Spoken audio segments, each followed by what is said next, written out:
Hello everyone, this is Nerdy Krafter, aka Amanda, and we're here tonight to color one of these cutest little stamp sets that's coming out. It's called Birds of a Feather. It's from my friend at Pajama Krafter Stamps. And this is such a cute set. I'm going to make a number of different cards with this set, so you'll be seeing it come out over the next few days, but I hope you enjoy. So for those of you that don't know me, I am a watercolorist. It's the medium that I love to do the most, but I also like quick, fast, and simple cards. So today I'm going to do a really quick card for you, showing you how to use this set and just make a beautiful card that you can give out to anybody. I am in love with these Lisa Horton inks, so we are going to be playing with these interference inks today. These interference inks are really cool because they actually come out very different whether you're using black or white paper, and the colors you can kind of see. So this is a color on the white, this is a color on the black. So it's really interesting to see how it all goes together. Alright, so let's get started. So I'm going to pull this out,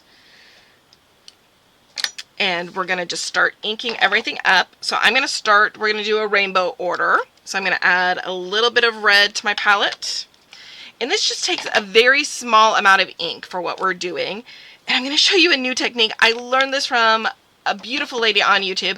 If I can remember her name, I will post her name or her channel in the description box. Her name right now just eludes me, of course. When you need it, you can't find it. Oops, let's do this one, and then I will get you all of the colors too. So give me 1 second and I'll show you all the colors that we're using. Okay, so this last one here is Lavender Fields. Then for the turquoise blue, we have Peacock Tails. For the green, we have Magic Garden Shimmers. For the yellow, we have Lemon Candy Shimmer. And last but not least, for the orangey red, we have the Golden Sun Shimmer. So beautiful, beautiful colors here. And we're going to work on this image here. These cute little birdies all sitting on a little wire. And so I'm going to add just a little bit of misting spray. So I'm going to activate these just lightly, just a teeny bit. You can see those kind of peel up just a little bit. Let me grab just a little bit more up here at the top. Now, you can bring in whatever blender you want to do this, but I saw this really unique technique where you bunch up a paper towel and put it in a plastic bag. I wanted something a little easier and kind of more uniform, so I went and I got one of these little round scrubbers. And what I'm going to do is I'm just going to tap in my color, and I'm going to pick up a little bit of that color here. The nice part about this is because you're controlling where things are going, and the color dries so quickly. You don't need your heat gun to dry it because the colors don't hold a lot of water and they dry really quickly, and you can go back over it and layer it like you're used to. So I'm going to pick up the yellow now, and I'm going to just bring in the yellow, and we're going to do that one in yellow. Super quick, super fast. I'm just taking a paper towel and wiping it off so I don't transfer colors. Grabbing the green, and we're just going to come in and plop in a little bit of green here. Like I said at the beginning, this is a quick, fast, simple card. Be careful when you're using a plastic bag that it doesn't have any writing on it. Some of the Ziploc bags or zipper bags have writing on it, such as the ones from like IKEA or something. Some of them have patterns, and actually that will come off on your image. So it's really funny when you're doing the smooshing technique. That you can see those. So I'm just going to go back through now that the red is dry. I'm going to pick up a little bit more of it. Just smoosh it on there. A little more of the yellow. A little of the green. Go back with that beautiful turquoise blue, and then some purple.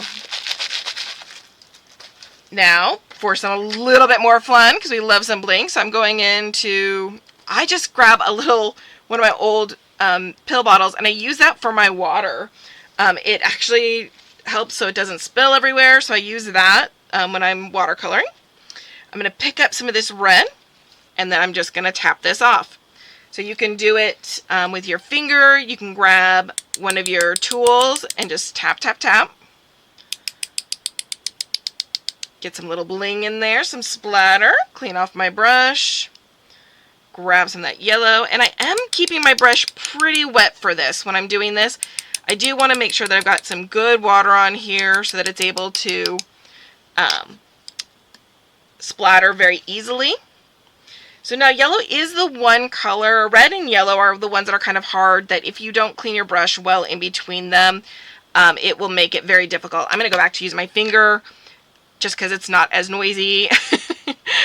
But the yellow and the red, if you don't clean your brush very well in between those two colors, they kind of just stick and they'll stay with you and they'll blend into whatever color you're trying to do next. And we don't want brown.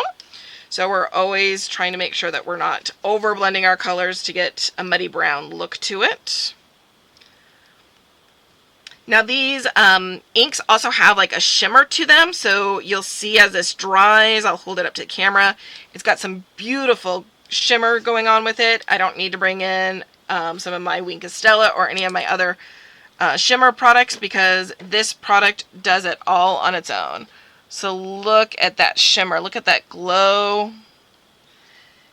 And this is almost dry at this point. Amazing because it was so quick and fast.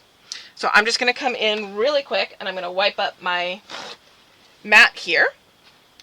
And to wipe it up, I'm just going to spritz it a little bit more. Grab a clean paper towel. And we're just going to clean this up. So quick, fast, easy. Again, that's kind of the way that I love to craft. I've got my little mat up here to help out when we're centering items. So actually I'm going to move this one out of the way. I did get a little bit overage here. That's okay. And I'm going to bring in my card base. So we're going to be using, I'm going to do a side folding card for this one. The first layer that I'm going to do is actually contact paper. I found this on Walmart or on Amazon. If I can find the link, I will post it. But it's just a contact paper that I found. But I love the wood grain, so I was looking for something a little bit different, a beautiful wood grain. So we're just going to layer this on here. And what I'm looking at, so when I'm trying to layer this, I'm using both my grid mat, and then I'm also kind of evenly spacing it from top to bottom. So I'm trying to look that I have a nice even space around, and then laying that down. So you'll see it's just nice little border around here. I love a white border around my sets.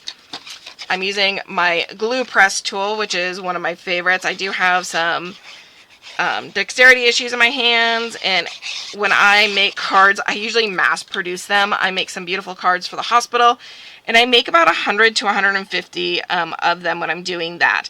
So after using the glue for that long, it really does hurt your hands. So what I'm doing now is I'm just going to rub that glue in, since it is a contact paper, and since I want to make sure the contact paper binds with the paper, the glue binds with the contact paper. I do use a Teflon bone folder. This one here is from Trinity Stamps. The reason why I like this is because it won't show on black specifically. Sometimes when you use a regular bone folder or a plastic one, it will leave a shiny residue on your black. This one won't do that. The last thing that I want to do is I love a distressed edge on my card. So I'm going to bring back in my mat. I wanted to give it just a second more to dry. I am a fan of Catherine Pooler. This is the macchiato, but I also love her over coffee. Both of them are actually beautiful, beautiful colors. So they speak to my heart. I think the reason I bought hers the first time was because it said over coffee, and I am a coffeeaholic. So I'm just going to grab a little bit of this. I'm using my Trinity Stamp ink blender. I always tap off and make sure that I have less on my brush. You can always bring more in. It's hard to take it out if you overdo it. So I'm going to just take a lot of that off. And I'm just slowly blending out and then just coming in and tipping that. Again, I can always add more, but if I go in really dark, then it's hard to blend that out sometimes. So just nice, slow, I like circular motions for this.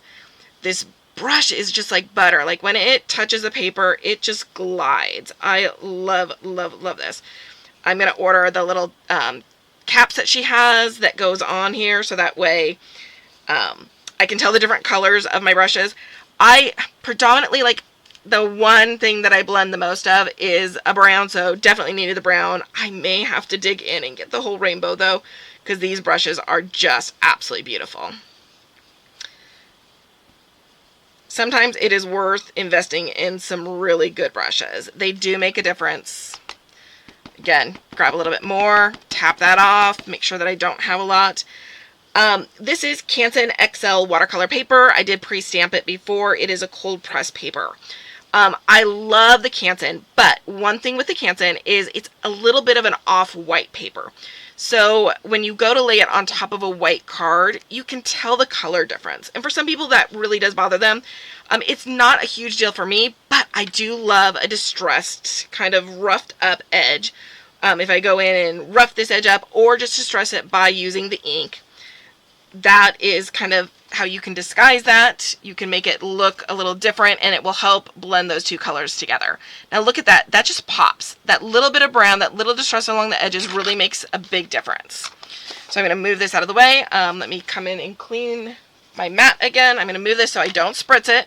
I don't want to ruin all that work that we just put in, although this was a quick, fast, simple card. If we don't have to remake it, we don't need to. So again, just doing a quick cleanup here. I'm going to go back to my grid mat. Love my grid mat because it does just help. I usually have this laminated. I don't have this one laminated because of the glare, so I wanted to keep one that was not laminated. Now I'm going to just take this and look, when we lay this down, just a nice little bit of black helps that pop off. I'm going to come in with my glue. And we're going to just glue this up. This has just a sliver of the black outline.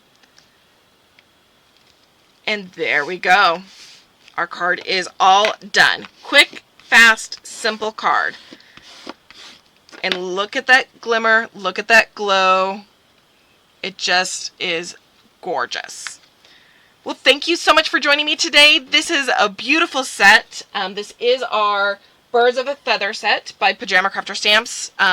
Please go check it out. It is releasing in early April. You will definitely want to get this set. It is just beautiful. It has so many cute features in it. And as I said, I'll be doing some additional cards throughout the next week. So come back and see all the cards that we make. Thanks so much. Have a great day.